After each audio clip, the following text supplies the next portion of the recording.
usah ku takut, Allah menjagaku. Tak usah ku bimbang, Yesus peliharaku. Tak usah ku susah, Roh Kudus hiburku.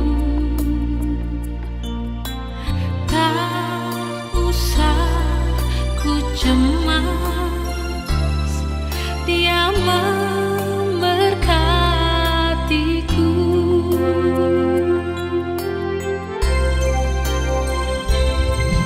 El Shaddai, El Shaddai, Allah Maha Kuasa. Dia besar, Dia besar, El Shaddai.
Selamat pagi Bapak Ibu Saudara-saudara sekalian. Berjumpa lagi dengan ibadah Senin kampus Universitas Kristen Satya Wacana di saat ini. Kita akan belajar bersama firman Tuhan. Sebelumnya mari kita berdoa.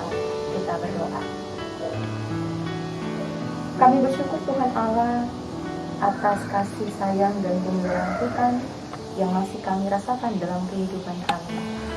Dan bersyukur juga ketika di saat ini secara online kami masih boleh datang beribadah kepadamu dan belajar firman Tuhan.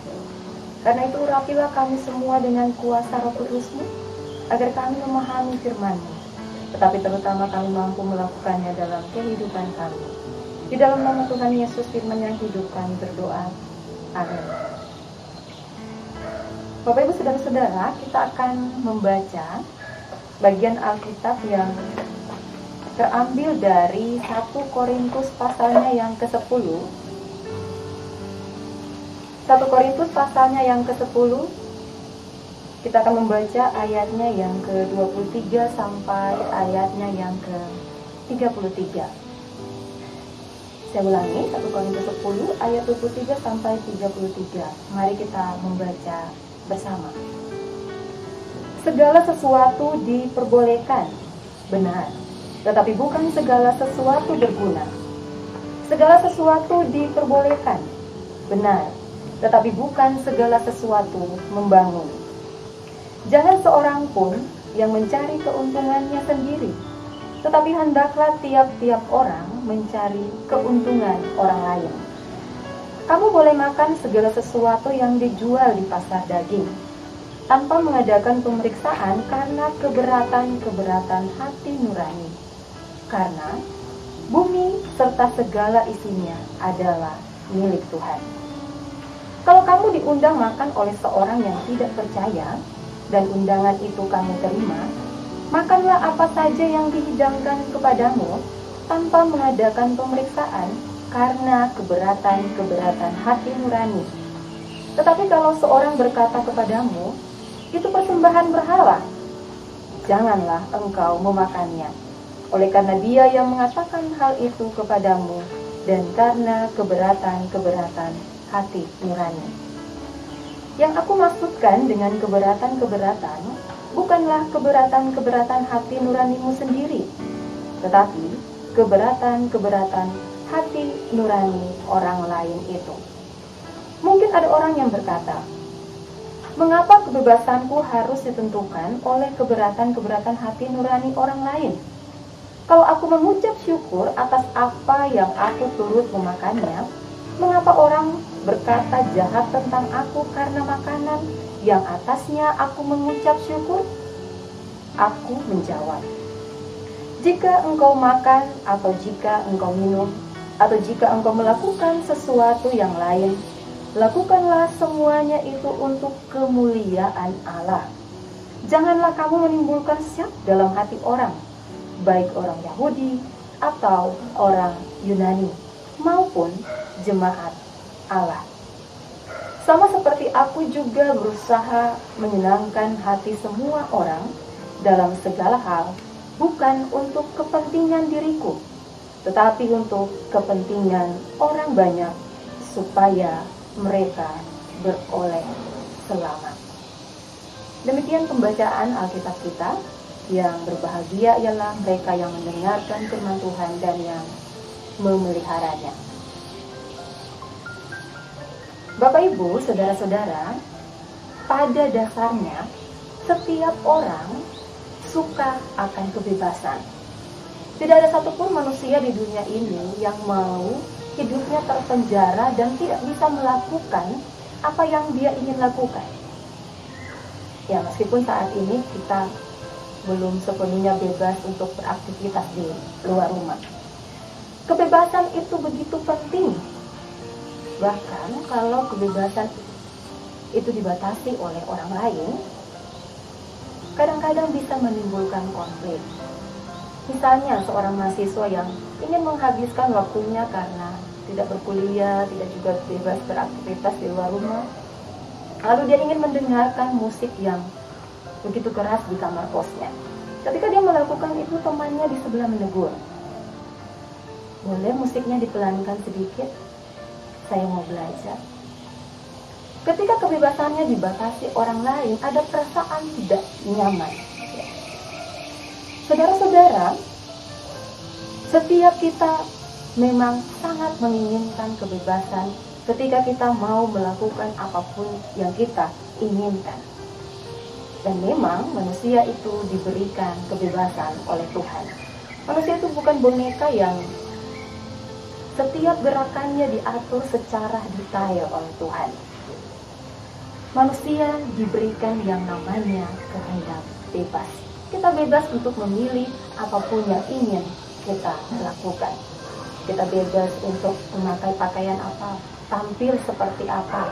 Kita bebas untuk memilih hiburan dan sebagainya. Tetapi Bapak Ibu Saudara-saudara, janganlah kebebasan yang kita miliki ini menjadikan alasan untuk kita berbuat hal-hal yang tidak menyenangkan hati Tuhan. Nah, kalau Bapak Ibu membaca perikop bacaan kita saat ini secara lengkap dari ayat 1 sampai ayat 33, Bapak Ibu bisa membaca di ayat 8 dan ayatnya yang ke-10. Dalam ayat tersebut terlihat bagaimana kebebasan yang dimiliki oleh bangsa Israel ternyata digunakan untuk membawa mereka jatuh ke dalam dosa. Mereka bersungut-sungut, mereka jatuh ke dalam dosa percabulan dan mencobai Tuhan. Dan pada akhirnya kalau kita membaca, Tuhan menghukum dengan memusnahkan mereka. Nah Bapak Ibu Saudara-saudara, kalau ternyata kebebasan itu bisa membawa kita ke dalam dosa, lalu bagaimanakah seharusnya kebebasan itu dalam kehidupan orang Kristen? Bagaimanakah kita menggunakan kebebasan yang Tuhan berikan bagi kita? Nah, hari ini kita belajar dari Rasul Paulus melalui suratnya kepada jemaat di Korintus. Suatu jemaat yang berbeda latar belakang. Ada orang Yunani, tetapi juga ada orang Yahudi. Perbedaan latar belakang ini membuat permasalahan di dalam kehidupan persekutuan mereka yang baru. Manakah yang haram, manakah yang halal? Apa yang boleh dimakan dan apa yang tidak boleh dimakan? Karena itu dalam bacaan kita, ayat 23, Paulus kemudian memberikan pengajaran. Segala sesuatu itu diperbolehkan, benar, tetapi tidak semua berguna. Segala sesuatu diperbolehkan, bebas, tetapi tidak semua membangun atau berguna. Nah, Paulus ingin mengajarkan dalam bacaan kita, kamu boleh makan segala sesuatu yang dijual di pasar daging. Kalau orang undang kalian, makanlah apa yang dihidangkan. Tetapi kalau ada yang bilang jangan makan, itu persembahan berhala, maka janganlah makan makanan itu. Paulus mau mengajarkan kita memang punya kebebasan untuk makan ini, makan itu, berbuat ini, memilih untuk berbuat itu. Tetapi ketika kita ada bersama orang lain, hidup bersama orang lain, maka pertimbangkanlah perasaan dan keberadaan orang lain. Nah Bapak Ibu Saudara-saudara, inilah yang sebenarnya yang mau diajarkan Rasul Paulus dalam bacaan kita ayat yang ke-31. Saat kita makan atau minum atau melakukan apapun juga, lakukanlah semua itu untuk kemuliaan Tuhan. Nah, artinya adalah orang Kristen itu punya kebebasan, tetapi bukan yang bebas sebebas-bebasnya. Orang Kristen harus menggunakan kebebasannya untuk kemuliaan Tuhan. Nah, kalau demikian kemuliaan Tuhan yang dimaksud itu seperti apa? Bapak Ibu Saudara-saudara, mari kita perhatikan pembacaan Alkitab kita ayat 24, 32 dan 33.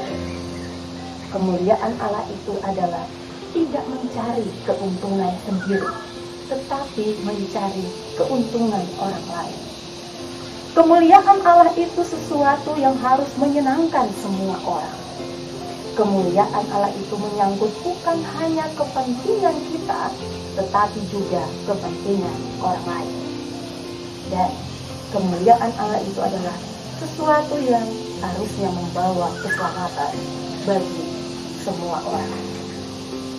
Paulus mengajarkan kita bebas untuk berbicara. Kita bebas untuk memilih melakukan ini atau melakukan itu. Tetapi saat kita bersama orang lain, pertimbangkanlah perasaan orang lain, kepentingan orang lain, dampak dari perbuatan kita itu terhadap orang lain, baikkah atau buruk. Kemarin saya melihat di media sosial seorang yang datang memeriksakan diri ke fasilitas kesehatan. Tetapi kemudian dia tidak mengatakan yang sebenarnya kalau dia dari daerah yang terpapar virus corona. Dia mungkin takut karena akan dikarantina atau dijauhi oleh masyarakat, sehingga dia memilih untuk tidak mengatakan yang sebenarnya. Sebenarnya dia punya kebebasan untuk berkata jujur dan punya kebebasan untuk memilih berkata tidak benar, tidak jujur. Tetapi karena dia hanya mementingkan kepentingannya sendiri, dia memilih untuk tidak jujur. Dan pada akhirnya hasilnya positif, dan beberapa orang harus mengisolasi diri karena hal tersebut. Betapa ketika kita menggunakan kebebasan tanpa memperhitungkan keberadaan dan kebaikan bagi orang lain akan membawa kita pada hal-hal yang keliru. Nah, Bapak Ibu Saudara-saudara, itu hanya satu contoh saja. Hal sederhana lagi yang bisa kita lakukan adalah ketika di saat ini kita mengalami masalah, tantangan tentang adanya virus corona. Hal sederhana misalnya mencuci tangan saat kita selesai bepergian dan masuk ke rumah. Kita bebas untuk memilih cuci tangan atau tidak. Tetapi ketika tindakan itu kita pikirkan apakah manfaatnya, apakah dampaknya bagi orang lain, terutama bagi keluarga kita di dalam rumah. Ya. Jadi kebebasan yang kita miliki untuk memilih melakukan itu dan melakukan ini selalu harus mempertimbangkan kebaikannya untuk semua orang. Sekali lagi ya, kita punya kebebasan untuk melakukan segala hal. Tetapi kiranya kebebasan itu kita pakai untuk membawa kebaikan bagi semua orang. Tuhan memberkati. Amin. Ya, Bapak Ibu Saudara-saudara, mari bersama kita satukan hati untuk berdoa. Saat mari berdoa. Terima kasih ya Tuhan, di tengah-tengah pergumulan yang kami alami saat ini, kami boleh mengucap syukur kepadamu untuk segala kasih sayang dan berkat-berkat Tuhan yang masih kami rasakan dalam kehidupan kami. Terima kasih juga ya Tuhan, di hari ini kami boleh diingat-ingatkan, diajar-ajarkan lagi bagaimana menggunakan kebebasan yang Tuhan beri bagi kami untuk menyatakan kemuliaan Tuhan. Kiranya ya Tuhan, dalam setiap kata-kata, dalam setiap tindakan yang kami lakukan, kami mempertimbangkan perasaan orang lain. Kami mempertimbangkan dampak baik buruknya bagi orang lain, dan juga kami mempertimbangkan kepentingan orang lain. Berkati kami semua ya Tuhan, berikan kami kemampuan untuk dapat melakukan firman-Mu dalam kehidupan kami. Kami berdoa ya Tuhan bagi Sivitas Akademika UKSU di hari-hari ini ya Tuhan, dalam kehidupan kami masing-masing, terutama dosen, pegawai, seluruh mahasiswa. Begitu banyak tantangan yang harus kami jalani, tetapi kami yakin dan percaya Tuhan akan menguatkan kami, Tuhan akan memberikan jalan keluar, menyelesaikan segala pergumulan, sehingga kami tetap melaksanakan tugas dan tanggung jawab kami hari demi hari. Terima kasih Bapa di sorga, berkatilah kami semua, lindungi dari sakit penyakit, berkati keluarga kami dimanapun mereka berada. Kasih sayang Tuhan kiranya menyertai dan memberkati mereka. Kami berdoa secara khusus ya Tuhan bagi orang-orang yang dirawat karena COVID-19 yang sedang melanda bangsa kami, tetapi juga seluruh dunia ini. Kiranya Tuhan akan memberikan berkat kesembuhan, memberikan kesabaran, memberkati juga para tenaga medis Kiranya Tuhan juga menjaga melindungi mereka, memberikan kesabaran, memberikan kekuatan untuk melaksanakan tugas dan tanggung jawab mereka.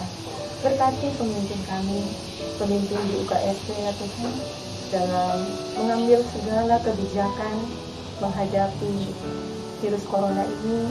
Kiranya Tuhan memberikan hikmat agar mereka boleh memutuskan yang terbaik bagi kehidupan kami di kampus ini. Terima kasih ya Tuhan, kami juga berdoa bagi pemerintah, bangsa, dan negara kami. Begitu banyak hal-hal yang harus diselesaikan, permasalahan seputar penanganan COVID-19.